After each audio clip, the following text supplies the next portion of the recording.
Hi, dear ones. Thanks for being here today. My name is Amy Rose White. Today, I want to talk to you about how to stay alive if you're thinking of killing yourself. Suicide is a topic that is very uncomfortable to discuss in our culture, but the reality is talking about it doesn't make it happen more often. In fact, discussing it reduces the likelihood that we or even someone we love will commit suicide. A lot of us feel that suicide is the only way out when we're in a dark place. And the reality is it's a choice, but we don't have any guarantees that it actually is a way out, or that it's even a source of permanent relief, or will even be successful.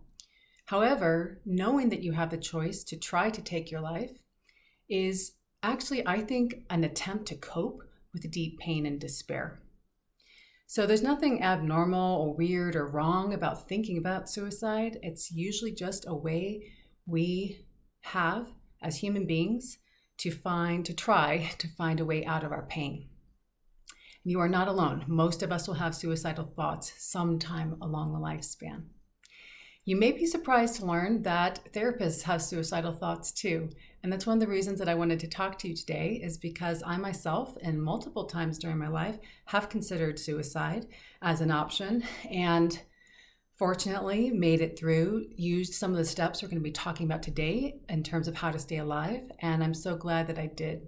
I made that commitment to myself partly because I had the knowledge from working with people in my field and the training, and also the personal experience of knowing for certain, having survived a lot, that no matter how deep the pain and how dark the despair, the feeling of that darkness would be temporary. And I'm going to talk about the steps that I used and use and encourage other people to use to hang on and stay alive when you're in that place where it feels like it's never going to end. That's sort of the funny nature of being a human being, is everything is transient, everything is temporary, and yet when we're in the peak of the feeling, it does not seem as though it's ever going to end. And as long as we remember that, write that down, reach out to people who can remind us of that fact, we can hang on to meet a better day where we end up being grateful that we're still here on the planet. That is my hope for you. So I'm going to have a few links down below at the bottom of this video for you to check out in terms of suicide prevention for yourself or for someone that you care about. I'm going to be walking through some evidence-based measures of making a plan to stay alive. And one of my favorite ways of doing that is using the app called My3, My3. So here it is. This is what the front screen looks like. Has these top 3 contacts of people to reach out. And then I'm just going to walk you through how it works and why it works.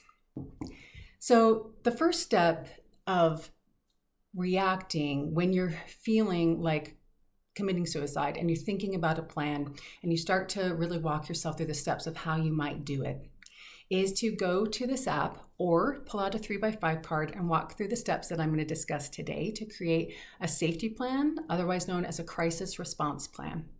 So in the menu, at the very top under home, there's safety plan. If you go to safety plan, it's going to walk you through the things that I'm going to talk about today. And it works. It works because when you are that close to the brink, your wizard brain shuts down, really stops working very well. And it's really hard to access anything that you don't have in writing right in front of you in terms of steps. So if you are getting close to the edge or you know someone who is, these steps can save your life or someone else's. So number 1, you can get out a 3x5 card, a sticky note, things that would fit in your pocket or your wallet that you can, or purse that you can pull out at any time, or you can use the app, whatever is preferable for you. I like paper rather than my phone, so I encourage people to write things down. But if you prefer the app, go for that. It's just as effective. So the first thing, warning signs. Know your warning signs. Do you start thinking about suicide more often when you've just had a big fight with your partner? When conflict is going on at work? Perhaps you're worried about losing your job, or you recently have lost your job and you're not sure how you're going to pay rent or your mortgage. Big things, big events, crises, stressors. Maybe you haven't slept in a long time because you have a newborn baby, or an illness that's keeping you from sleeping, or you're worried about someone in your life. And you've noticed that the less sleep you get, the more you start thinking about ending your life. Write those down, like 2 to 4 things. Number 2, write down or enter into the app your coping tools. What have you done before that's kept you alive? You've done something. Maybe you've taken some really deep breaths. Maybe you've gone outside or run around the block or done a bunch of push-ups or called a friend. Maybe you've distracted yourself with TV or a board game with your kids, or playing with the dog or taking it for a walk. Write down the coping tools that you've used before. Maybe you've journaled or taken a bath. Write down what's worked before as your second step. Number 3, write down a list of your distractions, things that can immediately immerse your mind and body in something that isn't about committing suicide right now, or engaging yourself in your plan in more detail. And those can be just about anything similar to what I described, or something even more engrossing, like fixing something that's broken, or again, exercise is a great one, reaching out to a friend. We're going to talk about networking and reaching out, but distraction doesn't mean if you reach out to someone that you have to even tell them that you're thinking about suicide. It's really just a way of maybe even calling someone that you know is struggling and listening to them as a way to distract from those imminent thoughts. And then step 4 is who is in your network of people that you can call when you're thinking of harming yourself or ending your life. Those should be at least 1 or 2 people in your personal life, a family member, a friend that you trust, maybe someone if you belong to a religious organization in that network. If you don't have anyone, that is okay, and you're not alone there either. I'd like you to add the National Suicide Prevention Hotline number, which is 1-800-273-TALK, and those numbers are 273-8255. Even those of us that have a few close friends that we can talk to about suicidal thoughts, and it's hard, not everyone knows how to respond. And I'm going to talk about personal experience with this in a second. Even those of us that have a few people that we could reach out to for thinking of ending our lives will often feel like we're burdening them when we're in the depth of despair and darkness and depression. Maybe it's the middle of the night and we know they turn their phone off, or we don't want to bother them.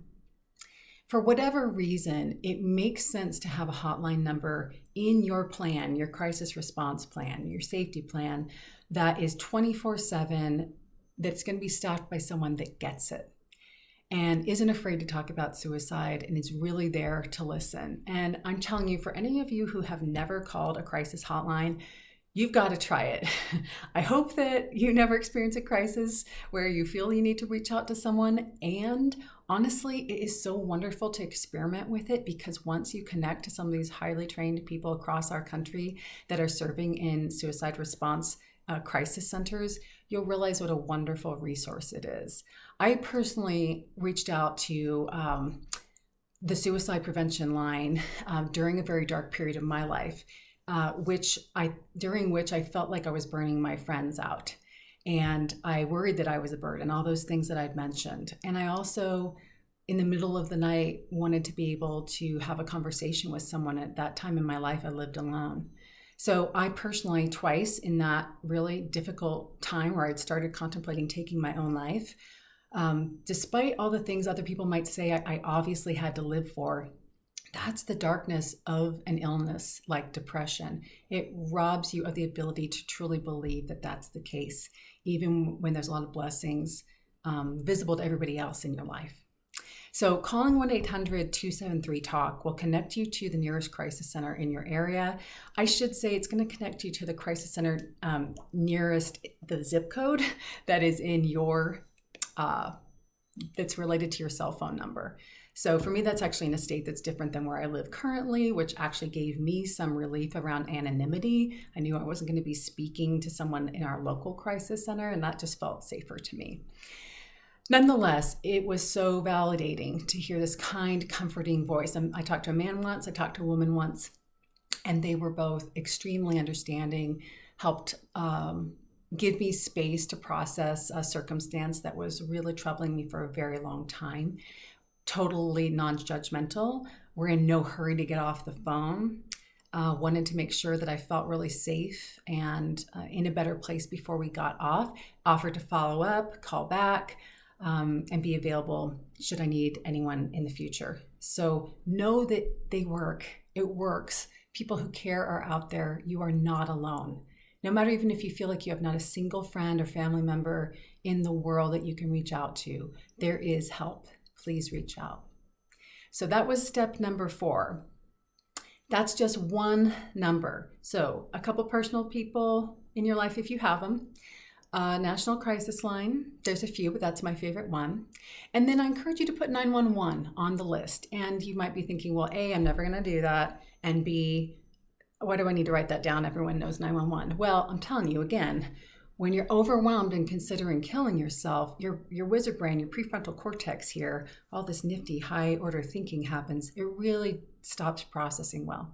So if you enter 911 into the app, if you put that down on your 3x5 card or your sticky note in your purse, if you are absolutely not safe and you're about to engage in the activity that's going to end your life, you can always call 911 and your safety will be assured.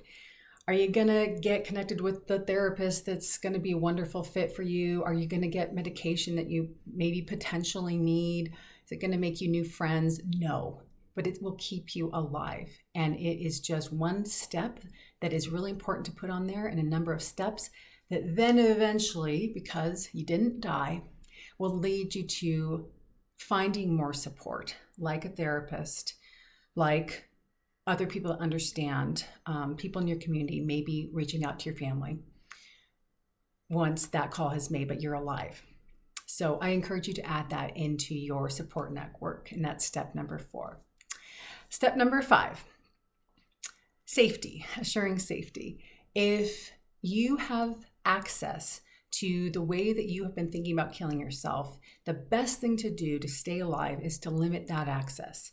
So there are some obvious things that might be hard to limit, say a car, if your suicide fantasy involves a vehicle or something like that. But if it involves anything around weapons, pills, knives, anything that can be used to harm you, and that feels like a reasonable plan when you think about suicide, either remove them yourself or ask someone that you care about and trust to remove them temporarily from you. And if it is a car, it might even be, you throw your keys in your neighbor's yard. I don't care what it is. You limit your access to means. You can explain tomorrow when you walk around the block and say, excuse me, I think I accidentally threw my keys over the fence. They don't need to know why. You just need to know that you are worth living, you're worth staying alive, and you're worth doing whatever it takes to make that happen, including limiting your access to things that aren't safe to you when you're in the darkness. Okay, last step, number 6, reasons to live. I want you to write down or enter into the app a number of things. People who are parents often write their kids. If you don't have kids, there's other reasons to live. It may be a beautiful sunset that you once saw that brought you to tears. It might be time in nature or place in the forest, or your dog or your cat that's depending on you to take care of them. It might be a beautiful memory from the past that could potentially happen again, or was just so incredibly sweet when you think about it. It fills you with hope. Any number of things. I would list 3 to 5 reasons to stay alive. And I want you to remember a couple things that don't seem true when you're really depressed and thinking of dying as a means out. I'm not trying to guilt you into not killing yourself, but I will tell you this: no one is better off without you. When you're depressed, you really start to believe that your friends, your family members, your kids, if you have them, even your pets, would somehow be better off without you. As a therapist, seeing lots of clients over many years who have survived others' suicides in their family, I can guarantee you that is not true. No one is better off without you. There's only one you, as a friend, as a daughter, as a parent, as a sibling. There's only one you. You are irreplaceable. And not to guilt you, but statistically, the people in your life that you care about most are more likely to kill themselves if you do. That's just data in the literature. We see it all the time. If I'm working with someone who has recently had a family member commit suicide, it is hawk watch on them, all eyes on them, keeping them safe to reduce the likelihood that they will also take their lives within that first year or two. Very, very common, and you deserve to know that before you make this decision. That said, keep reaching out for help. Talk to your doctor. Find a therapist. Complete these steps. You can stay alive. You wouldn't be watching this if you weren't committed to that on some level, realizing that you want the pain to end, not your life. And I promise you it is possible if you do not give up and you keep reaching out for help. One more day, 1 hour at a time, 1 day at a time, until things improve and you're able to look back on that time with some relief that you made it. I know I am. For those few times in my life that I've gone through, I'm glad that I made it, glad that I'm here to get to talk to you today. And I thank you for watching this. Blessings to you. May you be safe. May you be well. May you be healthy. May you be happy. Until next time.